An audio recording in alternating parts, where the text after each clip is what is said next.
We have in that constitution stipulated different provisions against ethnic and religious parties, but they do exist. And these are parties which, later you will see some images, but these are parties which are present and they are not even publicly associated with any left or right streams, but they are basically deciding the votes in that country. So, how do Bulgarians vote? 2 million have left the country. Thank you very much for everybody from Western Europe, because those people have given them homes, and only a small part are in the United States.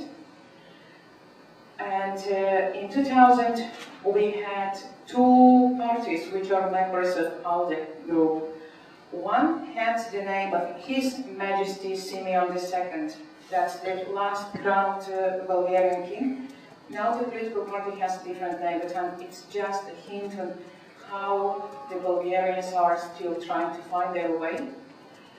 In 2005 we had elections which, as you can see, it was a coalition government that was 8 votes for the socialists and 8 votes for ALDE between 2 parties, so that was difficult to govern. 2009 we had another complicated government with European People's Party plus extreme nationalists which are anti-European. Speaking about being not Eurosceptic but anti-European, I mean people who when the European anthem is played, they leave.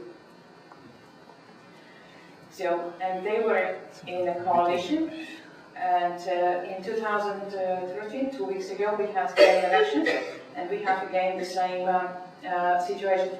120 votes in the parliament go for ALDE plus the socialists, and 120 votes go for the previous coalition. So, So this is what happens in Bulgaria. Once people are denied the right to express themselves, they go to the streets, obviously. And how we came about to the 2013 crisis. For the first time, Bulgaria had an election code, which was assisted by international institutions like OSCE and the European Commission in different ways. The election code was drafted by one political party, and it denied basically rights to the political parties to claim any injustice. So, the country without democracy cannot go too much further, and that we have observed for the last 4 years. Thank you very much for everybody who have been supporting us. And in October last year we had an international conference. We have here member of PASE, Mr. Boris Siderich, who was with us and particularly helped us to pave some decisions in some ways. We had a very big, this year as a result, observation mission, the first ever big, full-scale election observation mission in the European Union country. And nothing came out of that for the general public, because we did not have tools to get and to suggest changes.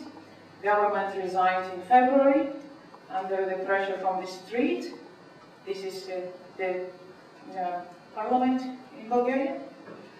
And here we come. Why elections solve problems in other countries and they cannot solve it in Bulgaria? We have the same electoral system like Sweden, just that we don't have means to select the politicians. We have a huge number of people who don't have right to vote. We have around, so here we have a little bit of mathematics. 5.5 million are the people who should be able to vote, and we have 6.8 million on the voters' roll. We don't know who those people are. And we have 7.3 million of total population. So basically the babies vote in Bulgaria. Or somebody else. Yeah. And then we had a number of printed ballots that exceeded by 770,000, and we don't know why those ballots were printed. They are illegal, they are declared illegal. If there was something going wrong, but it's still with the prosecution general, and this is the result. The blue is again, that's the European People's Party. The red is the Bulgarian Socialist Party. The purple is a member, that's a movement of freedom of rights. That's a movement that came out of incredible injustice towards the Bulgarian Turks in the late totalitarian days, when people were simply expelled from the country. And the black is our nationalists, and everybody from the yellow onwards have not entered the parliament. So we have those people. So the previous, that's a photo of the socialist president of the country, the older man, and behind him is his bodyguard, who was until 3 months ago prime minister. So when it's not against the man, because he was mayor of Sofia, of the capital, he was also prime minister. But when I'm a sociologist, when we speak about him, this is what the Bulgarians like about him. The people who like him, they like this image. That's European Union. Huh? This is the man who is the chief of the socialist in the European Union. And people in Bulgaria believe that he is left-wing. But his policy is completely right-wing. But people vote for him because they believe this is how they see him. So that's his campaign. So that's movement of rights and freedom. That's an image from January, when someone tried to kill their leader and everybody attacked. That's the new leader of the party. They have very moderate and very pro-European politics. But this is our fourth party. And that's a man, so I don't have to explain much about him. This is the man who makes his parliamentarians leave when there is only a mention, a reference to Europe. And that's in front of, and that's in front of the mosque. They try to kill and to burn the people. So that's our fourth party. And the first party that did not make it into the parliament is somebody from alternative musician who almost made it into the parliament. The new prime minister, he was 2 days ago sworn in. He has the most conservative view, but probably that's something that may work. But he came on a red ticket with expectation of the people that he will have pro-social policies. So we had a huge number of ballots confiscated, something like 800 illegal ballots. There was last minute in the night decision that there will be dented stamps on the ballots so that people could not bring those forged ballots from outside. But then we found 2,500 extra stamps around. So this is what the civil society does. They go around and they try to say, don't sell your vote. However, we know for sure that at least 100,000 votes for each of the political parties have been sold. And how does it happen? When we have poor people who cannot pay their utility bills, those people at least gain money from the elections. The political parties in Bulgaria receive for a period of 4 years about 50 euros per vote. So what they do, they go and they pay those money in advance for people to vote for them. And there come all the forged votes. Why I say all of that, and I speak all the time about Bulgaria. I know about problems, not with the extent of Bulgaria, but I know about problems in one aspect or another in other European Union member states. Unless we guarantee the political rights, the civil rights of all of our citizens, unless there is a really democratic process we will have more of the people with in the black scale of the decision surfacing in around us.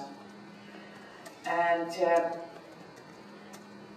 monitoring of the full process, not only once we have elections, but throughout the governance of the elected bodies, is one of the ways that we as civil society can contribute for Europe, which corresponds to the values that set us together in the first place.